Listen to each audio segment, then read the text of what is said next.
बिस्मिल्लाहिर्रहमानिर्रहीम। आज से हम लोग शुरू करने जा रहे हैं 9th क्लास का मैथ का कोर्स। और इसके शुरू करने की वजह यह है कि कुछ लोग घर में रह के पढ़ते हैं, किसी भी वजह से घर से बाहर नहीं जा सकते, तो वो लोग घर में बैठ के एक प्रॉपर टीचर की तरह यहाँ से हमसे समझ सकते हैं। हम लोग 9th क्लास के चैप्टर 1 से शुरू करेंगे। और चैप्टर 1 को अगर हम देखें तो सबसे पहले हमारे पास आता है मैट्रिक्स। मैट्रिक्स क्या है? मैट्रिक्स की अगर हम डेफिनेशन देखें, यानी उर्दू में हम इसे कालब कहते हैं। मैट्रिक्स क्या है? एन अरेंज, किस चीज का arrange? Data set of collection of real numbers.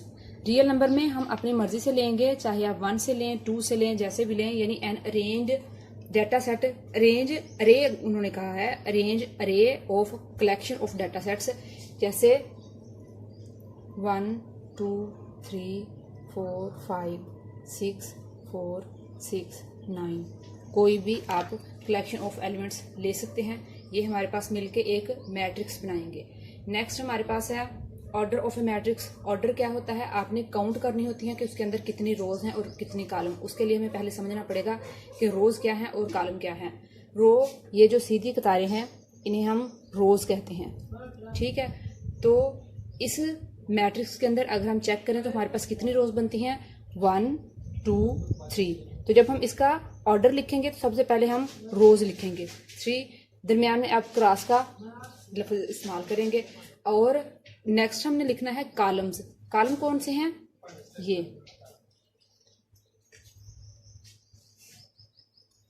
Perpendicular lines. ठीक है, तो ये हमारे पास कॉलम हो गए। कॉलम को चेक करें 1 2 3, तो ये हमारे पास 3 ही इसके कॉलम्स हैं।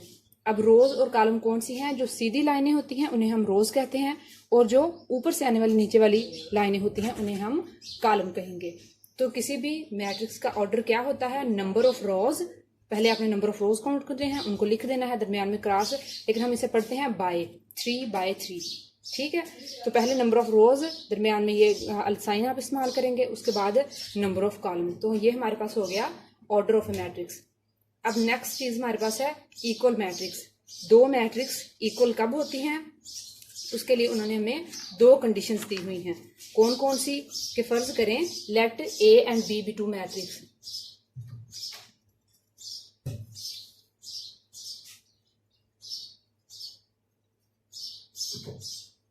अब ये इक्वल कब होंगी? उसके लिए हमारे पास 2 कंडीशंस हैं। पहली कौन सी है? कि order of A is equal to order of B. Order of A यानी पहले का ऑर्डर बराबर होना चाहिए ऑर्डर ऑफ बी के, यानी जितनी तादाद एलिमेंट्स की ए की होगी उतनी ही तादाद बी की होनी चाहिए। ऑर्डर बराबर कब होंगे? जाहिर है जब दोनों की रोज और दोनों के कॉलम बराबर होंगे, तो हम कह सकते हैं कि दोनों के ऑर्डर बराबर हैं। अच्छा, इसके लिए हम मिसाल के तौर पे 2 मैट्रिक्स लिख लेते हैं। यहाँ पे 1 4 9 2 3 6 4 5 3। ठीक है, और दूसरी हम यहाँ पे लिख लेते हैं 1 4 9 2 4 6 4 5 3। अब सबसे पहले अगर हम चेक करें पहली condition, order of A is equal to order of b, तो चेक करें इसके कॉलम कितने हैं और रोज कितनी हैं। 3 रोज हैं इसकी और 3 ही कॉलम हैं। ठीक है, इसका ऑर्डर क्या हो गया? 3 बाय 3। अब अगर हम इसका ऑर्डर लिखें तो चेक करें पहले रोज कितनी है? 1 2 3, 3 रोज हैं, और उसके बाद कॉलम चेक करें 1 2 3, ये 3 कॉलम है। अगर हम चेक करें तो दोनों का ऑर्डर सेम है। ठीक है, तो पहली कंडीशन पूरी हो गई। अब दूसरी कंडीशन हमारे पास क्या है? Their corresponding entries are equal.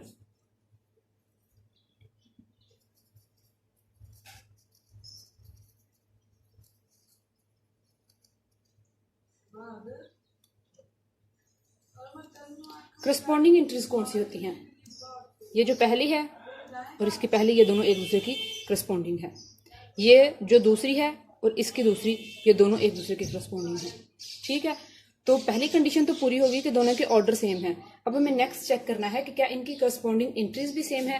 पहली एंट्री पहली के बराबर होनी चाहिए, तो यहाँ पे पहली एंट्री 1 है, यहाँ पे भी 1 है, ये दोनों सेम है। यहाँ पे 4 है, यहाँ पे 4 है, ये भी सेम है। यहाँ पे 9 है, यहाँ पे भी 9 है, ये भी सेम है। ये 2 है, ये भी 2 है, तो ये भी सेम है। ये 3 है और ये 4 है। एक एंट्री इनकी आपस में नहीं मिल रही, तो हम नहीं कह सकते कि ये आपस में इक्वल हैं। क्यों? क्योंकि उन्होंने कहा है कि तमाम their corresponding entries are equal. सारी उनकी अगर करस्पॉन्डिंग जो एंट्रीज हैं वो बराबर होंगी तो वो इक्वल होंगे। अब अगर हमें इन दोनों को बराबर करना है तो हमें इस एंट्री को भी बराबर करना होगा। अच्छा, अब नेक्स्ट चेक कर लें। ये 6 है, ये भी 6 है, ये 4 है, ये भी 4 है, ये 5 है, ये भी 5 है, ये 3 है और ये 3 है। क्योंकि इनकी दोनों कंडीशंस पूरी हो रही हैं, ऑर्डर भी सेम है और इनके करस्पॉन्डिंग एंट्रीज भी सेम है, तो हम कह सकते हैं कि ये दोनों इक्वल हैं।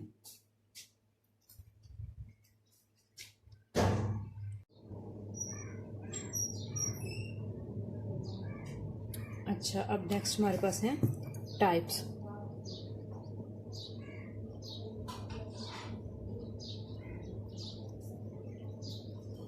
Types of matrix. सबसे पहले इसके अंदर है रो मैट्रिक्स, उसके बाद हमारे पास है कॉलम मैट्रिक्स।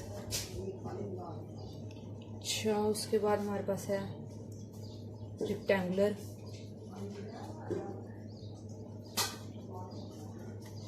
मैट्रिक्स। उसके बाद है स्क्वायर मैट्रिक्स। अच्छा, और उसके बाद हमारे पास आ जाता है नल मैट्रिक्स। ये तमाम डेफिनेशंस इंतहाई आसान हैं।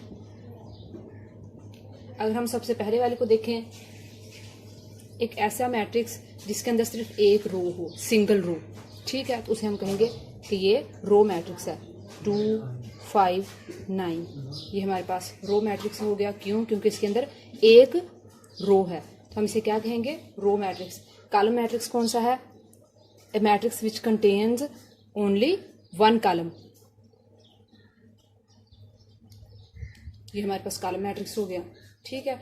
रो मैट्रिक्स कौन सा है? जिसके अंदर सिर्फ एक रो हो। और कॉलम मैट्रिक्स कौन सा है? जिसके अंदर सिर्फ एक कॉलम हो। रेक्टेंगुलर और स्क्वायर। अच्छा, रेक्टेंगल चीज कौन सी होती है? अगर हम उसको थोड़ा सा देखें तो ये इस तरह की रेक्टेंगल होगी और जिसकी दोनों साइड, चारों साइड बराबर होंगी, उसे हम स्क्वायर कहेंगे। तो बिल्कुल सेम शेप अगर हम एक मैट्रिक्स के अंदर ले आए तो हम उसे कह सकते हैं कि ये रेक्टेंगुलर मैट्रिक्स है। कैसे? कोई भी ऐसी मैट्रिक्स जिसकी नंबर ऑफ रोज और कॉलम बराबर ना हो तो वो रेक्टेंगुलर होगी। फर्ज करें अगर हम यहाँ पे मैं लिखती हूँ 4 9 5 3 2 6। अब यहाँ पे अगर हम देखें तो ये हमारे पास ऐसा है जिसके अंदर 2 रोज हैं और 3 कॉलम हैं।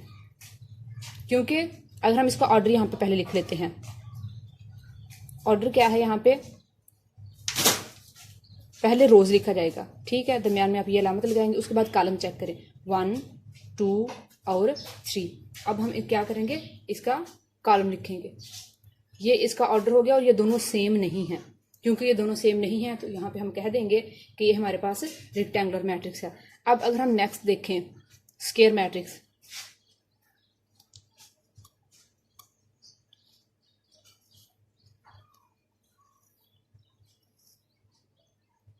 बल्कि इसमें से या तो एक कम कर दें ऐसे, ठीक है। अब यहाँ पे आप काउंट करें कि नंबर ऑफ रोज कितनी है, 1 2। अब चेक करें कि नंबर ऑफ कॉलम्स कितने हैं, 1 2, ठीक है। अब क्योंकि ये दोनों बराबर हैं तो हम कह सकते हैं कि ये एक स्क्वायर मैट्रिक्स है, ठीक है। जब भी आपने किसी मैट्रिक्स को चेक करना है कि वो रेक्टेंगुलर है या स्क्वायर है तो आप उसकी नंबर ऑफ रोज और नंबर ऑफ कॉलम को चेक करेंगे। If number of rows are equal to number of columns तो वो स्क्वायर मैट्रिक्स होगी, ठीक है। और if number of rows are not equal to number of columns तो फिर वो रेक्टेंगुलर मैट्रिक्स होगी। और नल मैट्रिक्स तो इंतहाई आसान है, ऐसा मैट्रिक्स जिसके तमाम एंट्रीज 0 हो, ठीक है। नल लफ्ज से पता चलता है कि है ही नहीं, ठीक है, यानी इसके अंदर कोई प्रॉपर डिजिट नहीं है 1 2 3 में से, तो हम इसे 0 मैट्रिक्स भी कहते हैं। 0 0 0,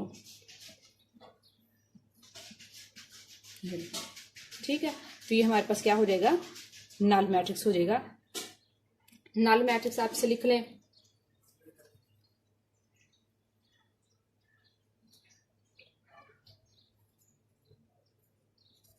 या फिर आप इसे जीरो मैट्रिक्स भी लिख सकते हैं। ठीक है, ऐसा मैट्रिक्स जिसकी तमाम एंट्रीज जीरो हों उसे हम नल मैट्रिक्स कहेंगे या फिर जीरो मैट्रिक्स कहेंगे।